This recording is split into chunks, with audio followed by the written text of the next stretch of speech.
않습니다. 예, PPT 3번에 보면 이 자금 요청하는 게 이 공문 하나면 됩니다. 국고국 실무자끼리 공문 하나면 되거든요. 이것을 요청했다면 거부했겠습니까?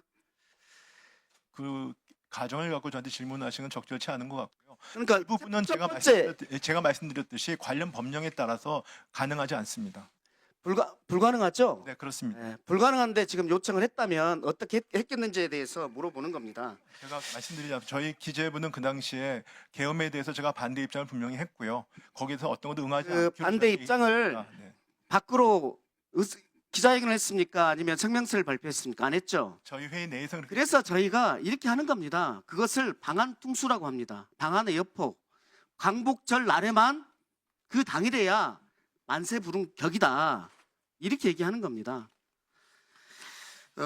두 번째 보겠습니다. 국회 관련 보조금 각종 임금을 완전 차단하라고 돼 있죠. 차단할 것이라고 돼 있습니다. 이게 가능합니까? 가능하지 않습니다. 합법입니까?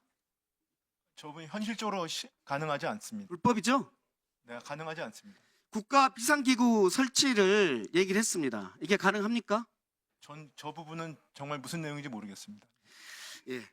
그러면 가능하지도 않고 합법적이지도 않은 이 방법을 줬는데 문서로 써서 줬는데 이 지시 문서가 원하는 목표가 무엇일까요? 저는 이렇게 봅니다. 첫째, 계엄의 통치 자금을 마련하라. 두 번째, 윤석열 본인 입맛에 맞는 법안을 찍어내는 새로운 입법기구를 만들라. 이렇게 보입니다. 왜 이렇게 보냐면 5.16 때 국가재건 최고회의가 있었고 5.18 때 뭐가 있었습니까? 국보위가 있었습니다.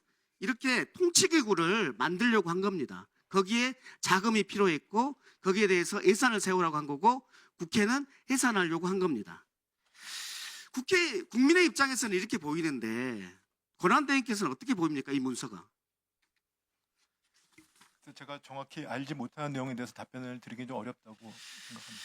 예, 이 지상 받을 때 상황을 묻겠습니다. 참고하라고 하면서 최상목 총리의 이름을 부르면서 상모가라고 부르면서 했습니까? 아니면 직책인 기재부 장관이라고 부르면서 했습니까? 기재부 장관이라고 부르신 걸로 기억합니다.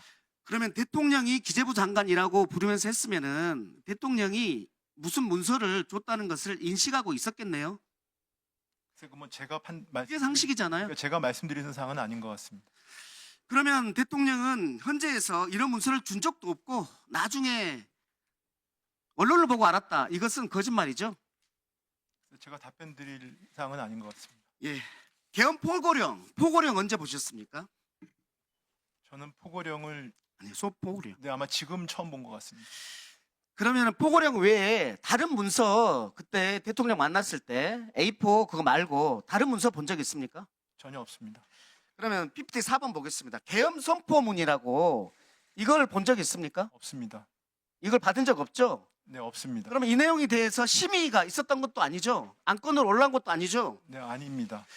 예, 이 계엄과 관련해서 절차적 위원이 있습니까? 아까 총리께서 말씀하셨듯이 저는 국무회의라고 생각하지 않습니다. 실체적 요건, 전시, 사변 이에 준하는 국가 비상사태가 12월 3일 날 있었다고 볼 수 있습니까?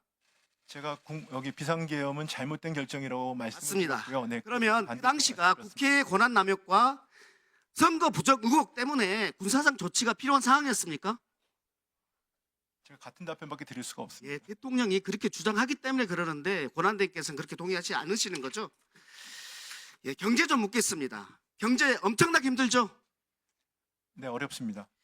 예, 지금 GDP가 6조 3천억 원이 날아갔습니다. 알고 있습니까? 글쎄요, 제 추정치의 근거는 잘 모르겠습니다.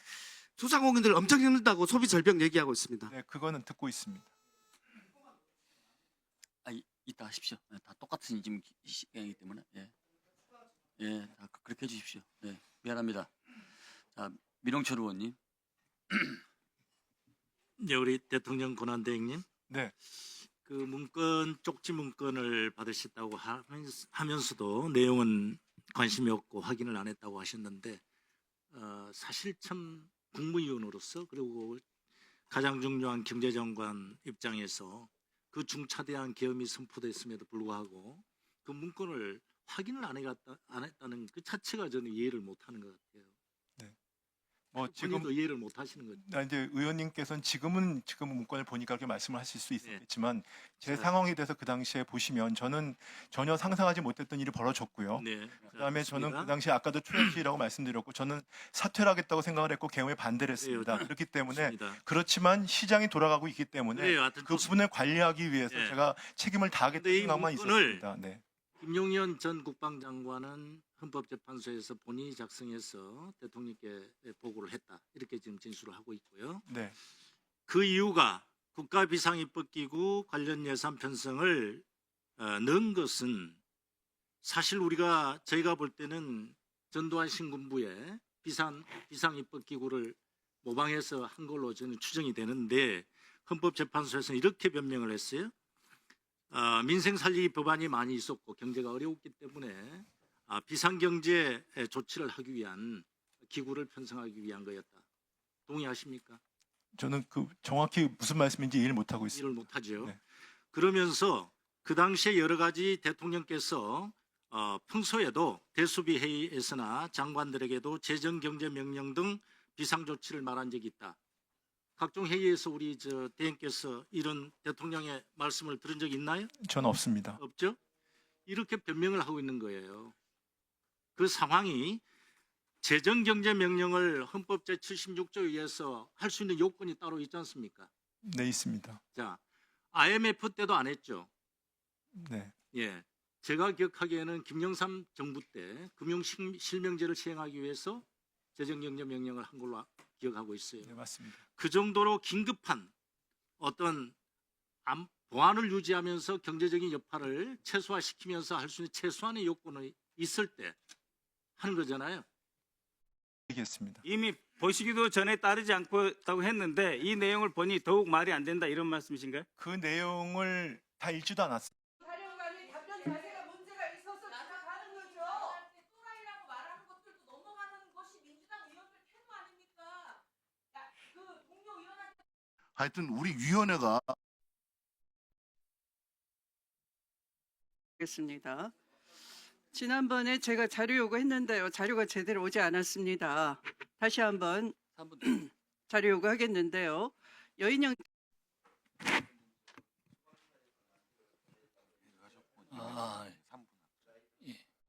그러기 위해서는 국무회의를 소집해야 된다고 말씀드렸고 해제 이후에 해제 의결 이후에 한덕수 총리랑 통화를 하셨다는 거잖아요.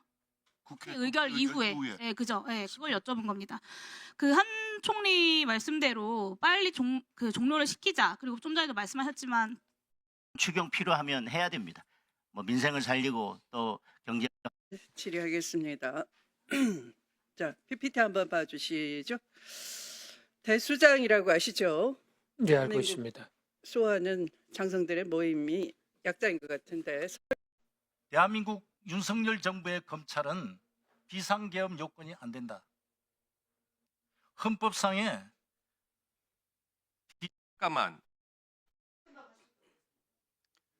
5분짜리로 생각. 아니 그러니까 우리 최상목 대행은 오후에 지금 국정 중요한 회의가 잡혀 있어가지고 제가- 합의가 된 사항입니다. 그래서 제가 두 번이나 의사진행 발언을 해서 나오신 겁니다. 다른 분들은 아무도 안 불렀는데 제가 불러서 나온 겁니다. 그런데 오후에 가시는 것도 제가 인정하는 겁니다.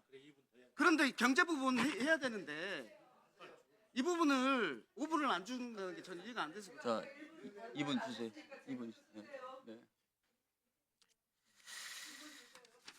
아까 경제가 민생이 가장 문제라고 하셨는데 지금 4분기부터 지금까지 GDP가 6조 3천억이 날아갔다는 걸 모르셔요.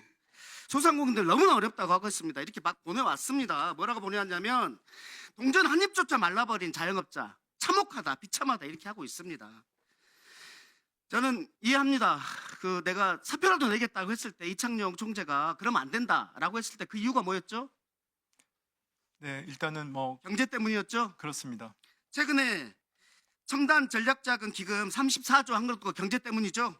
그렇습니다. 신용평가사 세국가 화상면담 하셨는데 거기에서도 경제 때문이죠. 신용평가 하러 가지 않기 위해서 면담한 거죠. 경제와 대신은 국가 신인도 때문에 그렇습니다. 그때도 정치적 불확실성이 굉장히 부정적 영향을 미친다 이렇게 우려했죠. 이창용 신년사에서도 정치적 리스크가 국가 신용 등급에 영향을 미친다고 했고 최대행께서도 정치적 불확실성이 문제다라고 하셨어요. 맞습니까? 네, 맞습니다. 그러면 정치적 불확실성이 우리 경제 회복에 문제가 되는 건 맞죠? 뭐 요인이라서 맞죠? 합니다. 정치적 불확실성의 원인이 뭡니까? 그걸 전- 내란입니까? 계엄입니까? 아니면 대통령 탄핵입니까? 뭡니까? 대통령 탄핵 때문에 지금 정치적 불확실성이 생겼습니까? 내란 때문에 생긴 거 아닙니까? 그렇죠? 대답 못합니까? 이 정도도? 그러면 아니, 이 내란과 관련된 이 탄핵 심판을 헌재에서 빨리 결론을 내리는 게 정치적 불확실성을 조기에 해소하는 거 아닙니까? 의원님, 저도 계엄에 반대했다고 말씀을 드렸고요. 제가 그 얘기를 묻는 그렇지만 겁니다. 여야 관계없이 우리 저도 저를 포함해서 신속한 그, 탄핵 네, 재판이 극한 대립을 지향하고 아니, 헌재가 결론을 안정을 빨리 내- 위해서 같이 힘을 모으는 것이 국민의 뜻이라고 저는 개인적으로 믿고 있습니다. 네, 그래서 헌재가 빨리 결론을 내는 것이 1분만 더 주십시오.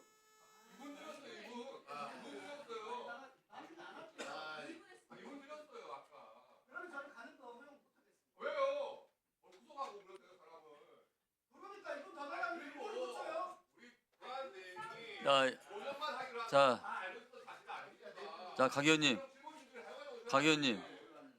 이따 추가를 하십시오. 자, 1번 마무리하십시오. 네, 추가 드릴게요. 네, 네. 빨리 마무리하세요, 얼른. 네. 신속한 탄핵 재판이 탄핵 심판이라고 했습니다. 탄핵 가결이 말하는 게 아니에요. 거기서 결론을 빨리 내는 것이 정치적 불확실성을 해소하고 경제를 회복하는 거 아니겠습니까? 그게 아니, 동의합니다. 어떤 방식으로 헌법과 법률에 따라서 신속히 그 조사가 이루어지는 것이 말씀드릴게요. 국민의 어떤 결론이냐에 따라 다르다는 얘기를 하시네요. 지금 황당한 얘기를 하신 거예요. 헌재가 결론을 내리는 거 어쨌든지 간에 가결이든 부결이든 그것이 정치적 불확실성을 없앤다는 헌법과 것이에요. 법률에 따라서 신속히 이루어지는 법원이 재판을 내렸습니다. 여기에 대해서 불복 절차가 있죠. 불복 절차를 하지 않고 재판에 대해서 계속 불복하면 어떻게 됩니까? 법치주의가 안 되죠. 그렇죠? 법원이 발부한 영장에 대해서 헌재가 결정하면 따르는 것이 법치주의 아닙니까? 그것이 정치적 불확실성 해소하는 거 아닙니까? 그런데 헌재가 40여 판단을 임명해도 결정하지 않겠다고 하는 것, 다른 톤을 다는 것, 다른 조건을 달고 있는 것, 이것이 정치적 불확실성을 가중시키는 겁니다. 그래서 경제부총리께서 그렇게 말씀하시는 경제를 발전시키기 위해서 이거하고 목소리 내는 겁니다, 지금. 그래서 지금 국민들은 저 사람이 윤석열 내란 수배 내란으로 구속 기소된 윤석열을 대행하는 거야? 아니면은 대통령이라는 국가 안전을 하는 대통령이라는 직을 대행하는 거야? 라고 의심을 하는 겁니다. 자, 김병주 의원 마무리해 주세요. 예. 최상목 권한대행님, 네, 12월 3일 비상계엄이 잘못됐다라고 말씀하셨죠? 네, 그렇습니다. 네. 그래서 저는 12월 3일 그것은 진짜로 45년 만에 일어난 내란이고 너무나 우리 역사에 오점을 남겼는데 최상목 권한대행의 임무를 맡으면서 윤 정권을 대신해서 석고대죄하고 국민께 사과를 하고 시작을 했어야 된다고 생각하는데 지금이라도 기회를 드릴 테니까 국민께 사과하시겠습니까? 정부를 대표해서. 글쎄요, 제가 지금 그 부분에 대해서 제가 개인적으로 아까 말씀드린 것처럼 국무회의 한 사람으로 송구서도 말씀을 드렸고요. 그 다음에 저희가 어떤 사항이 있어도 지금 민생하고 국정 안정을 위해서 저 최선을 다 사과하시겠습니까? 하루하루 제가 열심히 나름대로는 공직의 자세를 유지하고 노력을 하고 네. 있습니다. 1월 19일 날 서부지법 폭동 이것은 저는 아주 있어서는 안 되는 일이고 최대행도 이것은 아주 잘못됐다고 했어요. 이것은 최대행은 두 가지 잘못을 했어요. 실제 공수처 수사관에 대한 테러 차량 흔드는 건 이미 그 전에 있었는데 그때 경찰력을 강화했어야 되고 사전에 공권력을 윤석열 체포영장 집행 과정에서 확실히 했어야 되는데 그런 걸 방기하니까 이렇게 법치국가가 완전히 흔들려 버렸습니다. 여기에 대해서는 진짜로 사과를 해야 된다고 봐요. 사과하시겠습니까? 당시에는 우리 뭐 사과하시겠습니까? 제 아까 이유는 들었잖아요. 지금 시간이 없으니까 또 뒤에 질문 있어요. 사과 안 하시면 넘어가고 사과하시겠습니까? 어떤 저는 물리적 충돌이 있으면 큰 문제가 생기기 국가 신인도의 타격이기 때문에 그걸 최소화하기 위해서 최선을 다해 노력을 했습니다. 아니 그때 새벽 3시, 4시 이때 어디 계셨습니까? 뭐 아까 서부지법 말씀 예. 그때는 집에 있었습니다. 집에서 주무시고 계셨죠?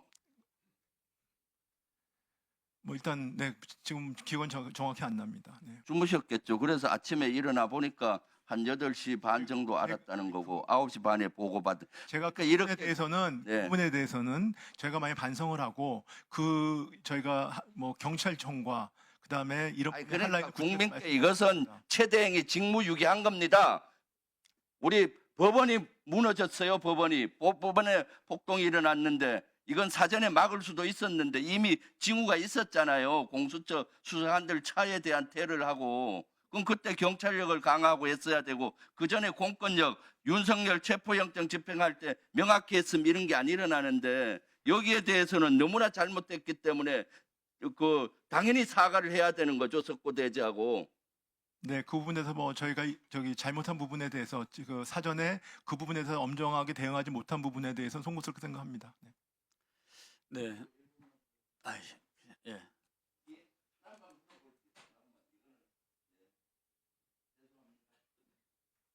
네, 1분. 그다음에 그 1급 회의를 F4 회의 이어서 1시 반에서 2시 반 사이 했다고 했죠? 네, 1시 한 40분인가 뭐 그 정도 네. 되겠습니다. 참석자가 몇 명 정도 됐습니까? 저 1급이 6명이고 1, 2차관까지 하니까 7, 8명, 저까지 9명쯤 되겠네요. 그 이후에 2시 반에 퇴근을 해서 집에서 모니터링 했다고 네. 했죠? 네, 그렇습니다. 아침까지. 그러면 해제 국무회의는 참석 안 했습니까? 안 했습니다. 왜 안 했습니까? 제가 와서 저한테 문자로 통보가 2시 좀 넘어서 왔는데 그래서 제 말씀드렸죠. 그때 잠깐만요. 시간이 있다가 네, 네. 저 말 끝내. 그래서 우리 국민들은 최대행은 내란과 관련이 있는 중요한 관련이 있는 사람이다라고 생각을 해요. 그리고 내란 특검을 거부권 행사한 것도 본인의 문제, 이해 충돌이 되는데도 불구하고 본인의 문제이기 때문에 거부권 행사했다고 보고 헌법재판관 마은혁 재판관을 임명 안 한 것도 본인의 문제가 될 수 있기 때문에 안 했다. 이것은 명백히 이해 충돌과 관계되는 겁니다. 이런 국민적인 의혹을 가지고 있어요. 진실은 수사를 통해서 밝혀져야 되겠지만은 물론 최대행께서는 나는 반대했다 하지만은 제가 봤을 때 F4회의에서 뭐가 이루어졌는지 그 다음에 저기 1급 회의에서 뭐가 이루어졌는지 그리고 왜 비상계엄령 시작할 때 국무회의는 참석했는데 해제 국무회의는 못 갔는지 또 이런 이해 충돌 때문에 내란 특검을 거부했는데 그 특검을 거부하는 자가 범인이다. 이거 명심하시고요. 헌법재판관 마은영 재판관 임명 안 한 것도 본인과 관련이 될 수 있기 때문에 안 했다라는 의혹이 있으니까 이런 의혹 안 받으려면 마은영 재판관 헌재 결정난 바로 하시고요. 결정 안 나도 지금이라도 당장 하세요. 그렇게 하시겠습니까? 저한테 답변 주신다고 하셨으니까요. 네, 그 2시 좀 넘어서 목적을 적시하지 않고 국무회의장으로 오라는 문자를 받았습니다. 근데 저는 아까도 말씀드렸듯이 개헌과 관련돼서는 제가 요청에 응하지 않겠다고 우리 1급대로 얘기를 했고 그런 생각을 했기 때문에 전화로 굳이 안 가겠다고 불참 통보를 했습니다. 네. 자, 알겠습니다. 자, 윤건영은 1분입니다. 예. 예, 구로울의 윤건영입니다. 최상목 대행께 여쭙겠습니다. 경찰 인사를 하자 여부와 관련해서는 행안부 차관이 이야기하셨다는 거죠. 네, 그렇습니다. 그럼 경찰 인사안을 만든 건 경찰청 차장이겠네요. 뭐 행안부 장관 직무대행 물어보니까 의논을 해서 만들었다고 네, 들었습니다. 네. 근데 아까 여러 의원님 지적하셨지만 내란 동조에 가담했을 수 있는 그런 의혹은 우리 대행께서 지금 아시는 거잖아요. 뭐 지금 이런 의혹은 제가 사후에 지금 들었습니다. 그렇죠. 근데 제가 한 가지 더 알려드리겠습니다. 비상계엄 당일날 이번에 승진했던 박현수 국장이 오후에 조지호 청장을 만났다는 사실 알고 계십니까? 전 전혀 모르겠습니다. 오후 4시경에 만났습니다. 왜 만났는지 알고 계십니까? 모릅니다. 인사안을 협의하기 위해서 만났다고 합니다. 경찰 인사안을. 박현수 국장의 진술입니다. 자, 승진한 사람이 지금 내란 동조의 핵심으로 가 있는 조지호 청장과 인사안을 협의하고 본인이 셀프 승진하는 게 말이 됩니까? 저는요, 이 자리에서 꼭 대행님께 말씀드리고 싶습니다. 여러 의원님들이 지적하셨으니 이 사항들을 종합적으로 점검해 보셔야 될 의무가 있다고 생각합니다. 네, 일단 말씀하신 대로 네. 점검해서 저희에게 알려주셔야 된다고 생각합니다. 제가 행안부 장관 직무대행으로 하여금 확인을 해보라고 말씀드리겠고요. 근데 저는 뭐 경찰국장이 원래 인사를 담당하는 자리니까 뭐 모르겠습니다. 하여튼 저는 구체적인 상황은 모르니까요. 근데 그 부분들은 제가 행안부 장관 직무대행에게 그 좀 확인을 해서 그 아마 행안위에서 질의가 있으실 테니까요. 제가 그걸 적절히 정확히 답변을 드리도록 그렇게 하겠습니다. 네. 저희 위원회 보고해 주시고요. 바로 계엄 다음 날입니다. 12월 4일 날. 그때 네. 조지호 씨를 만나서 인사안을 협의했던 사람이에요. 그럼 자기가 승진하겠다고 셀프 협의를 하면 어떡합니까? 이거 정확하게 점검해 주시고. 네, 알겠습니다. 네. 네, 최상목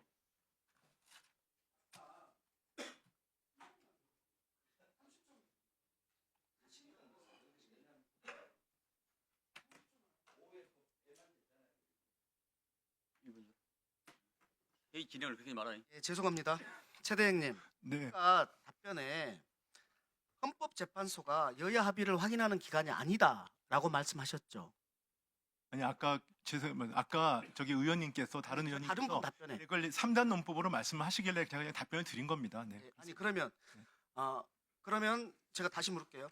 마은혁 후보 임명하지 않은 것이 위헌임을 확인한다라는 주문이 나왔습니다. 그럼에도 불구하고 여기에 이분들이 여야 합의 확인된 게 아니잖아라고 하면서 또는 법무부 장관의 또는 법제처장의 의견이 필요하다 이렇게 하면서 또 토를 다는 거 아닙니까? 그러실 수 있는 제가 겁니까? 언론에 뭐 법무부 법제처 얘기 나오는데 저는 그렇게 얘기한 적이 없고요. 그러면 마은혁 두 번째 아까 후보를 말씀드린 임명하지 않은 것처럼 것이 위헌임을 확인한다라고 되면 임명합니까? 아까도 말씀드리지 않았습니까? 아직 지금 그런 결정이 나오지 않았기 때문에 제가 말씀드리기가 좀 지금 상황에서는 양해를 구한다 이렇게 말씀을 드리는 겁니다. 네, 마지막으로 이 얘기입니다. 신속한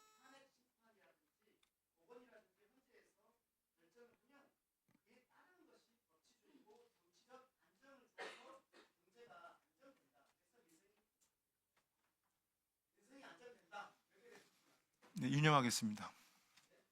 유념하겠습니다. 네,